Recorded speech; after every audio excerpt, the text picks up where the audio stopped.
give the floor to the permanent representative of India. Tiru, you have the floor. Thank you, Mr. President. This month is the 25th anniversary of the Dayton Agreement, an agreement that has provided 25 years of peace in Bosnia and Herzegovina.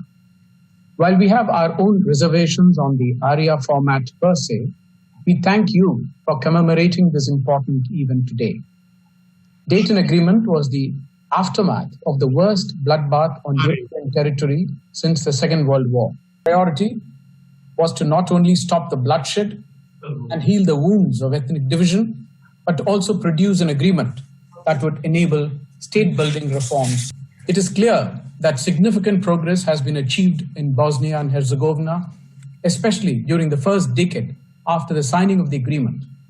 To cite just a few examples, state symbols were successfully adopted, a new common currency established, a common passport and flag, a national anthem, and even a national football league, common license plates in order to enable freedom of movement, the taxation system improved, judicial reforms were implemented, and joint armed forces were established in a country where earlier 3 armies had fought against each other. These developments are important. However, even as we commemorate the achievements ushered in by the signing of the General Framework Agreement for Peace, we would do well to also recognize that the Dayton Agreement also brought forth an imperfect peace. Effective and efficient governance that could patch up ethnic fissures and result in social cohesion and inter-ethnic reconciliation was the need of the hour. But this was hampered by mistrust and inbuilt instability of a decentralized political system based on ethnicity and sustained by nationalist rhetoric, thereby undermining rule of law and the state's authority. These include inter alia blockages of institutions primarily at the entity level and lately also at the state level. There are reports of systemic discrimination of the so-called others by vested interests trying to invoke religious or nationalistic and divisive policies. Mr. Chairman, we pay homage to those who lost their lives during the genocide.